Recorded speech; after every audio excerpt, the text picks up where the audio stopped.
రండి మనం ఈరోజు 45వ కీర్తన చదువుకుందాం. ఒక దివ్యమైన సంగతితో నా హృదయము బహుగా ఉప్పొంగుచున్నది. నేను రాజును గూర్చి రచించిన దానిని పలికెదను. నా నాలుక త్వరగా వ్రాయువాని కలము వలెనున్నది. నరుల కంటే నీవు అతి సుందరుడవై ఉన్నావు. నీ పెదవుల మీద దయారసము పోయబడి ఉన్నది. కావున దేవుడు నిత్యము నిన్ను ఆశీర్వదించును. శూరుడా, నీ కత్తిమలను కట్టుకొని నీ తేజస్సును నీ ప్రభావమును ధరించుకొనుము. సత్యమును వినయముతో కూడిన నీతిని స్థాపించుటకు నీ ప్రభావమును ధరించుకొని వాహనమెక్కి బయలుదేరుము. నీ దక్షిణహస్తము భీకరమైన వాటిని జరిగించుటకు నీకు నేర్పును. నీ బాణములు వాడిగలవి, ప్రజలు నీ చేత కూలుదురు. నీ బాణములు రాజు శత్రువుల గుండెలో చొచ్చును. దేవా, నీ సింహాసనము నిరంతరము నిలుచును. నీ రాజదండము న్యాయార్థమైన దండము. నీవు నీతిని ప్రేమించి భక్తిహీనతను ద్వేషించుచున్నావు. కావున నీ దేవుడే చలికాండ్ర కంటే హెచ్చునగునట్లుగా నిన్ను ఆనంద తైలంతో అభిషేకించి ఉన్నాడు.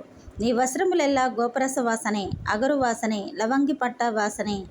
దంతముతో కట్టిన నగరులలో తంతి వాయిద్యములు నిన్ను సంతోషపెట్టుచున్నవి. నీ దైనందిన స్త్రీలలో రాజుల కుమార్తెలున్నారు. రాణి ఓఫీరు అపరంజితో అలంకరించుకొని నీ కుడిపాశమున నిల్చుచున్నది. కుమారి, ఆలకించుము, ఆలోచించి చెవియొగ్గుము. నీ స్వజనమును, నీ తండ్రి ఇంటిని మరువుము. ఈ రాజు నీ ప్రభువు, అతడు నీ సౌందర్యమును కోరినవాడు. అతనికి నమస్కరించుము. తూరు కుమార్తె నైవేద్యము తీసుకుని వచ్చును.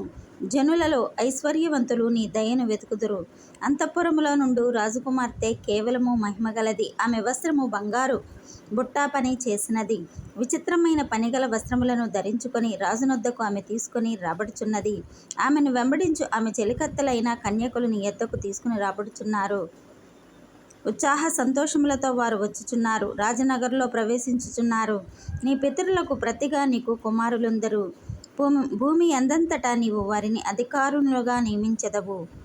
తరములన్నింటను నీ నామము జ్ఞాపకముండునట్లు నేను చేయుదును. కావున జనములు సర్వకాలము నీకు కృతజ్ఞతాస్తుతులు చెల్లించెదరు. ఆమేన్.